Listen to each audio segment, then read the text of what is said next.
Perkenalkan, nama saya Alexander Pasaribu dengan NPM 221201149. Dengan ini saya akan menjelaskan atau menyampaikan materi tentang sejarah perkembangan HAM di Indonesia dan juga di dunia. Tetapi sebelum masuk ke sejarah perkembangan HAM, kita masuk ke dulu.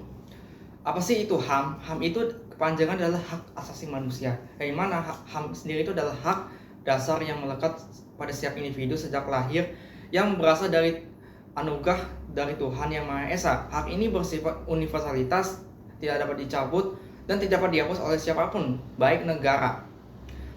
Nah, HAM ini sendiri itu sangat banyak sekali, seperti hak untuk hidup, hak untuk mendapatkan pekerjaan yang layak, hak untuk mendapatkan penghidupan yang layak, hak untuk kebebasan berpendapat, hak tanpa diskriminasi, dan juga lain-lain. Jadi bisa dibilang HAM itu sendiri adalah prinsip-prinsip dasar atau kebebasan yang melekat pada individu tanpa diskriminasi. Jadi tidak memandang itu dari kelompok mana, dari ras mana, bangsa mana, warna kulit apa, semuanya itu diperlakukan sama. Jadi prinsip ini siapapun itu mendapatkan perlakuan yang sama dan mendapatkan juga hak yang sama dan layak. Nah, sejarah HAM ini bisa ditarik balik pada zaman dahulu. Salah satunya adalah piagam dengan dikeluarkannya piagam Magna Carta, itu di Inggris, dimana pada saat itu untuk membatasi kekuasaan raja, seperti kebebasan berbicara dan juga hak-hak rakyat sendiri, yang dimana piagam Inggris ini dikenal dengan Bills of Rights. Lalu juga ada di Amerika Serikat dengan Declaration of Independence yang menekankan hak untuk hidup, hak untuk kebahagiaan, dan hak kebebasan. Dan juga ada juga deklarasi dari Perancis sendiri dengan nama Declaration des Droits de l'Homme et du Citoyen, dan itu menjadi hak dasar HAM modern sekarang, yang mana HAM modern itu dari piagam Prancis ini sendiri. Nah, dan juga HAM sendiri bisa juga dilihat pada saat zaman Perang Dunia Kedua, karena pada saat zaman Perang Dunia itu kan banyak peristiwa yang terjadi. Nah, makanya itulah setelah Perang Dunia Kedua itulah dunia itu baru sadar bahwa pentingnya perlindungan HAM secara global. Ini bisa dilihat dengan dikeluarkannya piagam PBB, menegaskan bahwa komitmen negara untuk melindungi HAM. Dan puncaknya adalah dengan dikeluarkannya Deklarasi Hak Asasi Manusia pada tahun 1948 yang menjadi tonggak utama pengakuan HAM secara internasional. Nah, mari kita masuk ke perkembangan HAM di Indonesia. Di Indonesia sendiri, HAM itu sudah ada sejak zaman penjajahan, dimana setelah kemerdekaan, Undang-Undang 1945 itu memasukkan jaminan HAM ke pasal-pasalnya, seperti hak untuk hidup, hak atas pekerjaan, dan hak untuk memperoleh pendidikan. Ini bisa dilihat puncaknya adalah dengan pada masa reformasi 1998, yaitu pada saat pemerintahan Soeharto, yang mana pada reformasi 1998 inilah yang memperkuat posisi HAM dengan lahirnya TAP MPR 1998, dan juga pada saat inilah pertama kalinya adalah adanya pembentukan Komnas HAM. Jadi Komnas HAM ini bakal mengawasi setiap pelaksana HAM di Indonesia, melindungi setiap kebijakan pemerintah. Yang bahkan pemerintah sendiri juga diperhatikan juga oleh Komnas HAM ini, karena Komnas HAM ini juga sifat lembaga itu independen, mandiri. Jadi dia itu bakal mengawasi semua pelaksana HAM di negara Indonesia sendiri, ya kan? Baik, termasuk juga pemerintah. Nah, kita masuk ke prinsip dasar HAM. Nah, prinsip dasar HAM sendiri seperti yang sudah dari awal tadi, ada universalitas, yang mana sudah saya bilang itu berlaku untuk semua manusia. Jadi tidak memandang kelompok, ras, etnis, bangsa, atau agama manapun, semua itu mendapatkan hak yang sama. Dan juga bersifat non-diskriminasi seperti yang sudah saya bilang, tidak memandang latar belakangnya apa, semua itu mendapatkan perlakuan yang sama. Dan juga HAM itu sendiri tidak ada cabut. Kenapa? Karena seperti yang sudah saya jelaskan di awal tadi, HAM itu melekat pada diri manusia, pada setiap individu sejak lahir, sejak dalam kandungan ibu. Jadi tidak dapat dicabut oleh siapapun, termasuk negara dan pemerintah. Dan juga saling ketergantungan, jadi nggak saling berdiri sendiri. Jadi setiap prinsip-prinsip ini itu saling, bahasanya itu terkonek, yang artinya saling terkait satu sama lain. Nah, kita masuk ke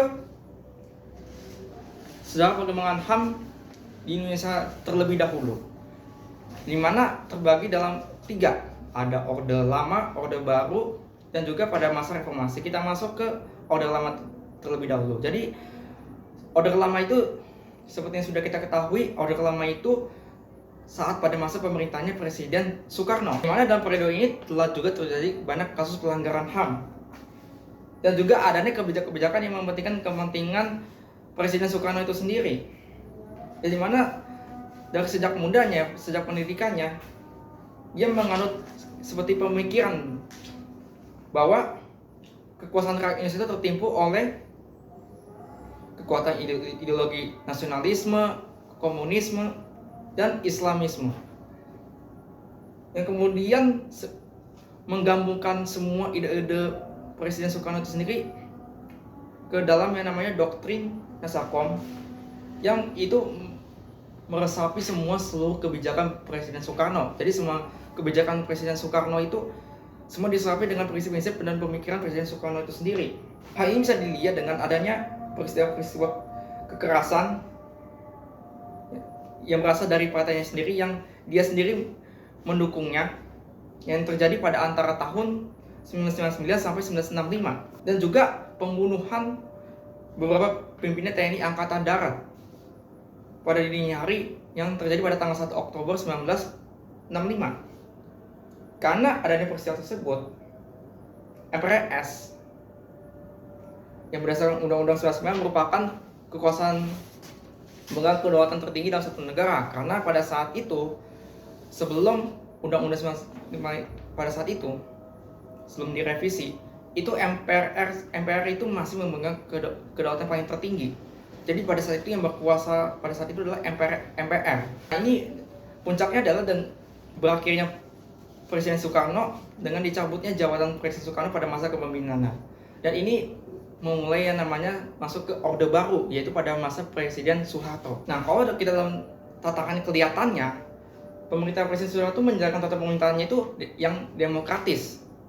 Tapi kalau misalnya kita lihat secara empiris, sistemnya itu pemerintah itu bersifat totaliter yang bertentangan dengan nilai demokrasi. Sistem politiknya yang kuat dan militeristik yang telah menampung pembangunan ekonomi dan nation building selama lebih dari 30 tahun. Mana pada awalnya ya perkembangan Orde Baru ini digadang-gadang sebagai era kebebasan berpolitik. Bisa dibilang masyarakat sama negara itu baikan bahasanya. Tetapi perkembangan itu tidak berlangsung lama, apalagi setelah adanya partai politik sejak Golkar, yang itu juga dirunning oleh pemerintah. Dengan pemerintah sendiri itulah yang memenangkan pemilu pada saat itu, pada tahun 1971. Di mana akhirnya pada saat itulah terkuat juga ya bahwa perilaku politik pemerintah itu menunjukkan regulasi politik yang ketat.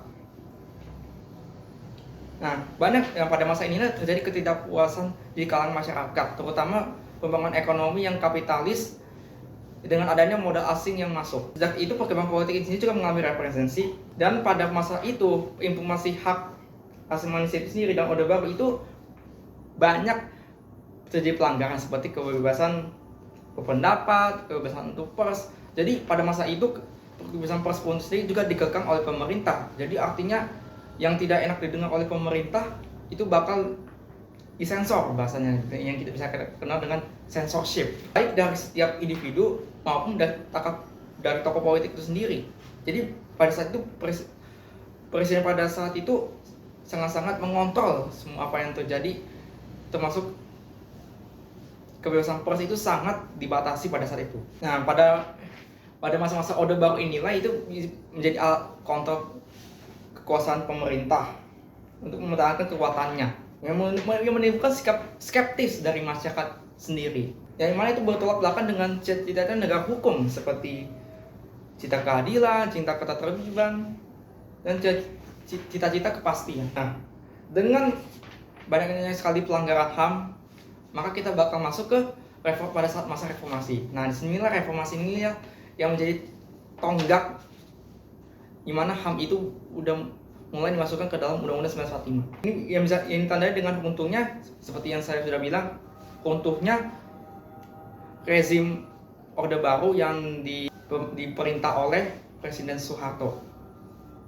yang telah berkuasa kurang lebih 32 tahun. Yang mana itu telah membuka koridor bagi penegak hukum dan juga munculnya hak asasi manusia. Yang mana pada saat reformasi inilah penegakan HAM ini menjadi agenda paling utama pada masa itu. Karena mengingat banyak sekali peristiwa-peristiwa yang terjadi pelanggaran HAM pada masa reformasi itu juga sendiri. Seperti pembunuhan aktivis HAM dan juga lain-lain. Lalu kita masuk ke perkembangan HAM di dunia. Nah, HAM untuk di perkembangan HAM di dunia itu sendiri itu sudah ada dari pemikiran dari John Locke dan Montesquieu yang memperkenalkan gagasan tentang hak individu dan kebebasan sipil. Dari mana salah satu ada deklarasi hak-hak Inggris atau yang dikenal dengan Bill of Rights yang pada saat itu membatasi kekuasaan raja pada saat itu, yang berkuasa pada saat itu menyediakan landasan hukum seperti hak untuk kebebasan untuk berbicara, kebebasan dari perlakuan yang tidak manusiawi. Dan juga ada deklarasi juga dari Amerika Serikat sendiri yang sudah saya tadi bilang, yaitu dengan sebutan Declaration of Independence, yang mana itu menegakkan garis-garis hak fundamental hak setiap individu seperti hak untuk kehidupan, kebebasan, dan pencarian kebahagiaan. Dan juga adanya juga deklarasi dari Prancis sendiri yang kita sebut dengan Deklarasi Hak Asasi Manusia dan Warga Negara, yang mana prinsip ini menegaskan prinsip-prinsip fundamental seperti kesetaraan, kebebasan berbicara, dan juga kebebasan beragama. Ini juga bisa dilihat juga setelah Perang Dunia Kedua dengan dikeluarkannya Deklarasi Hak Asasi Manusia pada tahun 1948. Deklarasi ini menegaskan hak individu seperti hak untuk hidup, hak untuk kebebasan berpikir, kebebasan beragama, dan larangan terhadap kelakuan tidak manusiawi. Nah, kita balik lagi ke dari Indonesia sendiri. Indonesia sendiri itu pada akhirnya pada Orde Reformasi sendiri, hak itu jadi semakin lebih terjamin, seperti hak untuk kebebasan pers, hak untuk mengumumkan pendapat, itu udah mulai terjamin pada saat masa reformasi. Itu dengan adanya Undang-Undang Nomor 39 Tahun 99 tentang Hak Asasi Manusia dan juga ratifikasi terhadap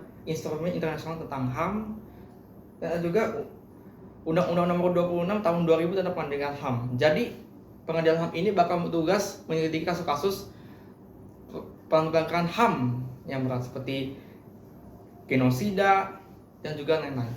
Oke, sekian itu saja yang bisa saya sampaikan. Mohon maaf kalau misalnya ada kesalahan kata. Saya akhiri. Terima kasih.